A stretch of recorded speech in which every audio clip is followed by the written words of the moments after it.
예, 안녕하세요. 반갑습니다. 와운의 최영동 파트너입니다. 반갑습니다. 자, 오늘은 시장에서 말도 많고 탈도 많은 금양을 한번 말씀을 좀 드려보고자 이렇게 또 책상 앞에 앉았습니다.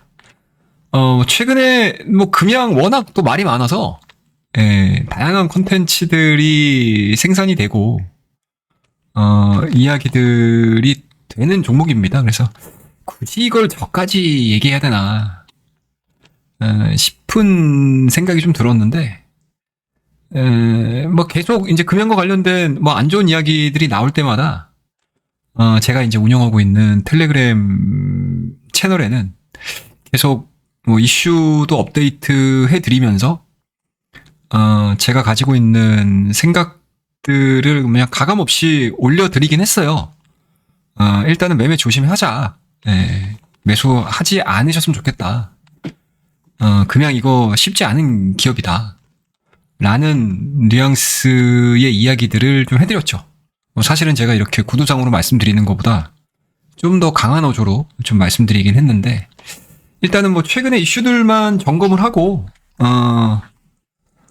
제2의 금양, 그리고 뭐 제3의 금양과 같은 기업들을 좀 피하는 방법들, 그리고 트레이딩에 어떻게 이러한 이제 흐름들이 진행이 됐었을 때 내가 대처를 할 것인가, 이런 부분들까지 한번 녹여서 이야기를 한번 좀 해보도록 하겠습니다. 자, 일단은 금양의 최근 한 2, 3년 동안의 차트거든요. 아유, 뭐 좋을 때 있었죠. 좋은 시절은 늘 있습니다, 주식은. 그게 뭐 어떤 식으로든, 그러니까 실체가 있는 상태에서 주가가 올라가는 거하고, 그러니까 단순하게 미래에 대한 기대감, 그리고 2000년대가 좋았을 때가 있었잖아요. 그죠? 그때도 뭐 저도 개인적으로는 매매를 했었던 사람 중에 한 명이고요.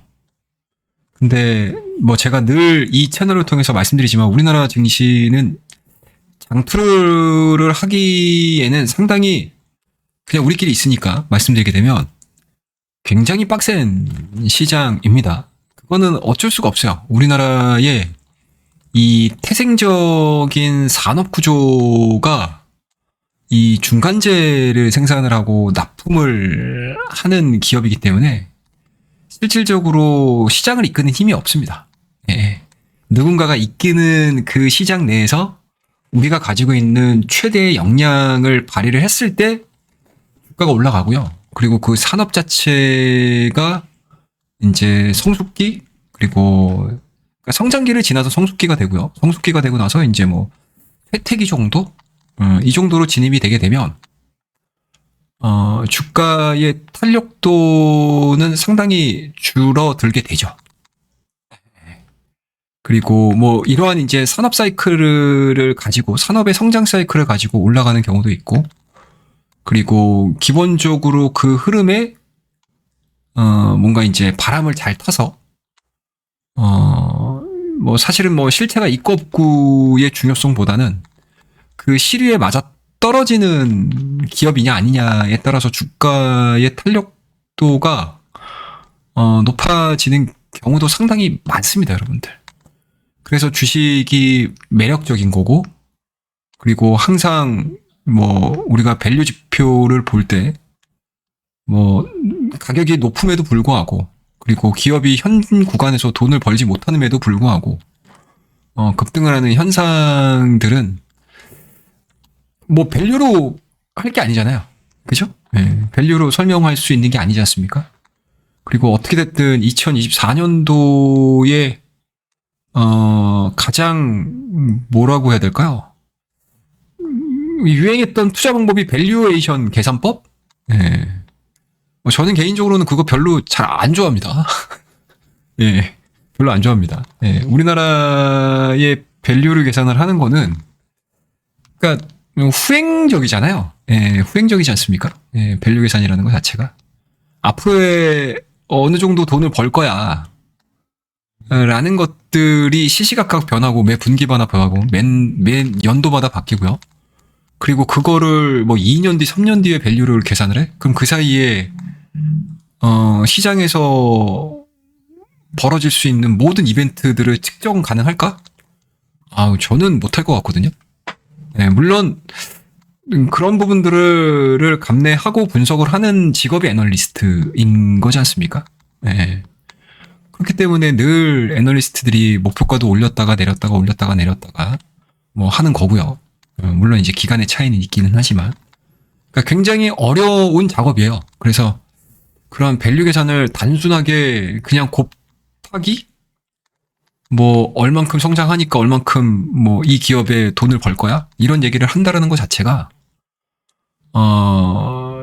지나고 나서 보게 되면 상당히 좀 허무맹랑할 때가 상당히 많습니다. 네. 그러한 대표적인 섹터가 지금은 2차 전지가 된 거죠. 그죠? 그런 측면에서 놓고 봤었을 때, 뭐, 다른, 뭐, 유수의 자금력이 있는 기업들 같은 경우는, 어찌됐든, 뭐, 모기업이 됐든, 아니면 이제 그룹 차원에서 됐든, 아니면은 기존의 사업을 잘 영위를 하고 오면서, 자금 관리를 충실히 한 기업들 같은 경우는, 그래도, 그동안에 쌓아뒀던, 그죠? 유동성을 활용을 해서, 이 캐즘 구간, 저성장 구간, 이런 부분들을 헤쳐나갈 수는 있기는 하겠지만, 지금과 같이 이 금양이라는 종목이죠. 예. 일단은 뭔가 이제 판은 깔아놓은 상황인데, 완성도도 상당히 낮은 상황이고요. 그리고 뭐 낮은 가격으로 한 5,000원이었던 주가 자체가 190,000원, 4,000원, 194,000 4,000원대까지 올라가는 이 과정에서 어떻게 보면 지나고 나서 우리가 모든 일련의 과정들을 보게 되면 거의 대부분이 현실화된 게 없죠. 예, 공장도 지금은 건설 중단이 돼 있는 상황이고요. 건설사에게 건설 대금을 지급을 못 해주고 있는 상황들이고, 그러한 부분들이 본격적으로 알려지기 시작을 하면서 현재 자금이 굉장히 많은 기업 중에 하나다라고 볼 수 있겠죠. 지금 상황에서는. 자, 그러면 이제 최근에 어떤 이슈들이 있었냐. 이게 어제 나왔던 이슈거든요. 장외주식 처분 결정입니다. 수중했죠? 유광주 회장이 수중하지 않았습니까? 1,000만 주인가요? 수중을 했는데, 이게 통상적으로 정말 좋은 기업이고 시장에서 뭔가 이제 매력이 있고요. 지금은 당장 마이너스이긴 하지만 앞으로의 성장성을 놓고 봤었을 때 가능성이 좀 있다라고 하게 되면, 통상 이런 물량들 같은 경우는 블럭딜로 던지는 일들이 비일비재하거든요. 거의 대부분입니다. 근데 어찌됐든 지금 100만 주죠. 어제 공시 나왔던 게 이제 1,000만 주 중에 이제 100만 주. 보통 주식 처분 대상 주식 가격이 25,000원이고요. 처분 예정 금액은 이제 보시게 되면 254억이죠. 그러니까 지금 공사대금이 밀린 게 한 7, 800 되나요? 그 중에서 이제 빠르게 이 공사대금을 해결하기 위해서 지금 장내 매도를 결정을 했습니다. 그러니까 쉽게 말씀드려서 이 물량들을 블럭딜을 할 수 있는 거래 상대방을 못 찾는 거죠. 그만큼 시장에서 매력도가 상당히 좀 떨어졌다라는 거고요. 이러한 물량들이 아직까지도 지금 10분의 9가 남았습니다. 이 물량들을 시장에서 어떻게 소화를 할지 좀 지켜봐야 될 것 같고, 이러한 대규모 처분 물량이 예정이 돼 있는 상황들이기 때문에 시장에서에 대한 주가 흐름들도 당연히 안 좋겠죠. 그래서 오늘 같은 경우도 지금 보시면 아시겠지만 시장이 상당히 급반등을 했음에도 불구하고 금양 같은 경우 이제 오늘 8%대 급락을 하는 모습들입니다. 상당히 안 좋게 평가를 하는 거예요. 자, 그 다음에 이제 두 번째, 거의 같은 날 나온 속보인 것 같더라고요. 금양 대부업체까지 손 벌렸다. 365원 급전 빌려. 그래서 그 안에 헤드라인을 보시게 되면 유광지 회장이 362만 5천 주 담보 제공을 했다. 주가가 떨어지니까 50만 주 추가 설정. 그러니까 쉽게 얘기해서 우리가 뭐 미수를 했거나 아니면은 뭐 신용 담보를 설정을 해서 신용 계좌로 설정을 해서 주식을 했는데 주가가 막 떨어져요. 계속 상환을 해. 그죠? 증거금 채원을 해. 똑같습니다. 그게 되다 보니까 50만 주가 지금 추가 설정 담보가 들어간 거죠. 아마 현 구간서부터 주가가 이게 지금 900만 주가 더 남았으니까 물량이 처분이 되게 되면 더 빠질 거예요. 더 빠지게 되면 아마 담보 제공하는 개인 물량들도 더 많아지겠죠. 그리고 그게 뭔가 또 사업이 제대로 돌지 않아서 뭐 만기 연장이 안 되거나 했었을 때 또 그 물량이 또 장내에서 물량이 풀린다라고 하게 되면은 이제 수급이 완전히 꼬여 버리는 거죠. 지금도 안 좋은데 그런 우려가 있는 겁니다. 그리고 이제 이러한 이제 근본적인 원인 자체가 차세대 4695 배터리인데 뭐 많아요. 예, 이거 뭐 금양 좋아하시는 분들 엄청 많죠. 예, 대부분의 고연령자예요. 예, 고연령자. 이게 좀 안타까워. 저는 개인적으로는요. 거의 대부분이 이제 고연령자이신 분들이신데, 그러니까 그냥 믿는 거죠. 예, 그게 현실화가 되는지 안 되는지, 현실성이 있는지 없는지 이 부분들 그냥 단순하게 사육고 개발을 한다라는 소식들, 그리고 뭐 공장 건설한다, 뭐 이런 소식들, 그다음에 이제 뭐 광산 매입이라든지 이런 것들 소식들로 인해서 그냥 주가가 펌핑된 상태에서 밀리는 구간들이 나오게 되면 이거 생각을 하셔야 되거든요. 기본적으로 왜 밀리는지, 시장에서 어떻게 평가를 하는지. 근데 계속 이제 기대감들만을 가지고 진행을 하는 거죠. 그리고 저 4695 배터리 역시도 현재로서는 실체를 본 게 없잖아요. 그죠? 거기다가 뭐 샘플 정도 시장에서 뭐 이제 업계에서 확인을 한 부분들인데 그것도 역시도 뭐 말이 안 되죠, 사실. 뭐 노스볼트, 유럽의 노스볼트도 그 천문학적인 자금을 때려 부었는데도 여러 협력사들과 함께 기술 개발을 하기 위해서 수요를 맞추기 위해서 했는데 망했거든요. 그리고 에코 프로 역시도 뭐 좋은 기술력 갖고 있죠. 뭐 LG 엔솔도 마찬가지고 이미 뭐 납품을 하고 있는 기업들이니까. 근데 그러한 기업들 자체가 항상 얘기를 달고 나오는 게 이 2차 전지 사업에 있어서 엄청난 업력이 있어야 된다. 그리고 그 수요를 맞추는 데 있어서 굉장히 뭐 숙련도가 높아야 된다라고 하는데 뜬금없이 금양이라는 회사가 469 배터리를 개발을 해서 수주를 한다? 뭐 납득이 안 되잖아요. 상식선에서. 아니 그러면은 만약에 금양이 2, 3년 2,000원지 딱 만들어가지고 수요를 맞춰가지고 납품을 한다라고 하게 되면은 그동안에 그 앞전에 얘기했던 뭐 LG 엔솔도 마찬가지고요. 뭐 우리나라 대표 셀 기업들 그리고 에코프로도 마찬가지겠죠. 그리고 기타 뭐 다른 이제 뭐 LNF라든지 정말 기술력이 좋은 기업들 이런 기업들이 앞전에 한 말 우리의 뛰어난 기술력은 하루아침에 이루어지는 것이 아니다. 뭐 이런 말 자체가 사실은 금양의 한데 금양은 천재인가? 그죠? 예, 뭐 그런 생각도 좀 들고요. 그다음에 이제 부산 공장 앞서 이제 언급드렸듯이 수중을 했던 가장 큰 원인이 이제 부산 공장 공사 대금이죠. 그다음에 이제 몽골 관산 이것도 마찬가지로 뭐 100조가 넘죠. 이거 그죠? 800억으로 수주를 했다. 그리고 내년도서부터 이게 기사가 있을 거야. 한번 볼까요, 제가? 보이시죠? 예, 금양 몽골 리튬 광산 인수 추진 내년부터 채굴 가능하다. 이게 2023년 5월 10일 날이거든요. 지금 1년이 훌쩍 넘었어요. 근데 몽골 광산 매출 전망을 4천억에서 66억. 이게 상식선에서 말이 되나요? 이해가 안 되시죠? 저도 이해가 안 되거든요. 야, 이게 깜짝 놀랐어요. 저 이거 보고. 이게 뭐야? 이게 있을 수 있는 일이야? 여지없이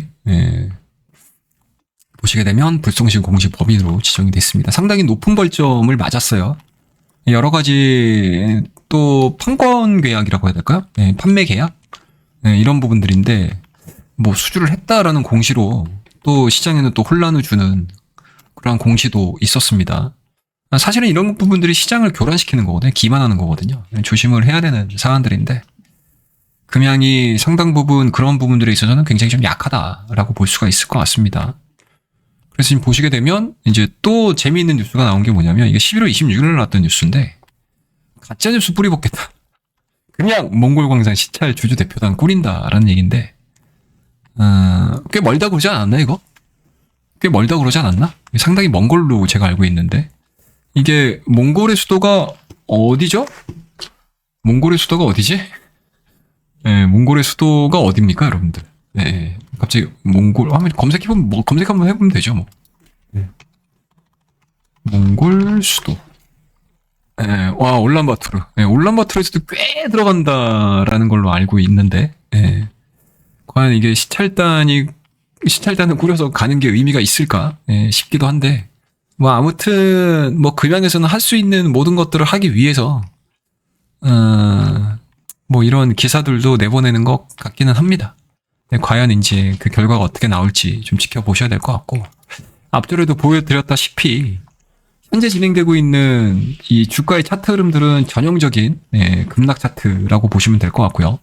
그 여전히 실적 자체가 안 나오는 상황이기 때문에 아마 제대로 된 실적이 나오던가 아니면은 이 주가의 하락을 멈출 수 있을 만한 정말 그동안의 사업 전개, 그러니까 주가가 올라가는 과정에서 계속 시장에다가 알렸던 이런 호재 부분들이 지금 미확인이잖아요. 다 미확인이고 다 틀렸고 안 되고 이런 것들이지 않습니까? 근데 그런 부분들을 시장에서 뭔가 이제 증명을 해내지 않는 이상 주가의 하락을 틀어막기에는 상당히 역부족일 가능성이 높다라고 보고 있습니다. 그래서 보유하고 계신 분들 입장에서는 뭐 하루하루가 정말 지옥 같을 수도 있을 것 같거든요. 저는. 네, 판단을 좀 잘 내리셔서 좋은 결과가 있으셨으면 좋겠고요. 그리고 전체 2차 전지 시장이 계속 미뤄지잖아요. 빅뱅, 바인딩 이런 거 없거든요, 사실. 네, 빅뱅 바인딩이라는 개념 자체가 사실은 없어요. 굉장히 자극적인 단어들이잖아요. 네. 그리고 계속 시기들이 미뤄지는 거고요. 그런 부분들에 있어서 내 귀한 자금을 투자를 했는데 시간가 뭐 될지도 모르겠죠. 뭐 저도 만약에 타이밍이 나오게 되면 2차 전지를 사기는 하겠죠. 네, 저도. 지금은 뭐 아니라고 생각을 하고 있기 때문에 뭐 중간중간에 뭐 시장에서 호재가 나와서 뭐 정말 짧은 기간 동안에 주가가 올라가는 그런 구간들이 있거든요. 주가가 계속 막 밀리지는 않아요. 예, 주가라는 것 자체가 뭐 하염없이 막 밀리지 않고 금양도 마찬가지로 이 말도 안 되는 기업도 이 중간중간마다 이렇게 올라오잖아요. 예. 올라오거든요. 예. 그러니까 이런 구간들을 활용을 해서 뭐 트레이딩을 할 수는 있기는 하겠지만 아직까지 뭐 2차 전지의 바닥론을 얘기를 하기에는 저는 좀 시기상조가 아닐까. 뭐 금양을 얘기를 하면서 갑자기 2차 전지를 얘기를 해서 좀 혼란스러우실 수도 있으실 것 같기는 한데 전체적인 2차 전지에 대한 시각 가치는 뭐 저는 아직까지는 기존에 제가 저의 유튜브 채널에서 계속 얘기를 해드렸던 그 기조에서 바뀐 거는 아직은 없어요. 예, 바뀐 건 아직은 없습니다. 그리고 2025년도 역시도 좀 쉽지만은 않을 가능성이 높다. 뭐 시장에서 막 알려져 있는 그런 내용들 대비해서 쉽지 않을 가능성이 높고요. 그리고 만약에 뭔가 이제 여러 상황들이 좋은 쪽으로 전개가 되고 했었을 때 과연 이제 살아남을 수 있는 기업이 과연 몇 기업이 될 것인가 라는 거에 대해서도 사실은 좀 의문점을 가지고 있는 상황들이고 거기서 제대로 된 픽이 이루어져야지만 내 계좌에 제대로 된 좀 수익이 꽂힐 수 있는 그러한 시기가 되지 않겠나, 시기가 찾아오지 않겠나라고 생각을 하고 있습니다. 그래서 오늘 뭐 금양의 얘기를 그냥 간략하게 시장에 나와 있는 여러 뭐 악재성 뉴스들을 통해서 저의 생각을 좀 말씀을 좀 드렸으니 가지고 계신 분들 역시도 다시 한번 좀 고민을 해볼 수 있는 시간이 되셨으면 좋겠고 그리고 행여나 또 이런 이제 금양에 대해서 많이 빠졌는데 해볼까? 이런 생각을 가지고 계시는 분들께서도 다시 한번 좀 고민을 해보실 수 있는 그런 컨텐츠를 제공해 드리고자 이렇게 이야기를 마무리 짓도록 하겠습니다. 자, 오늘 내용이 좋으셨다면 구독과 좋아요, 알림 설정 부탁드리고요. 다음 컨텐츠에서 또 좋은 이야기들을 가지고 찾아뵙도록 하겠습니다. 감사합니다.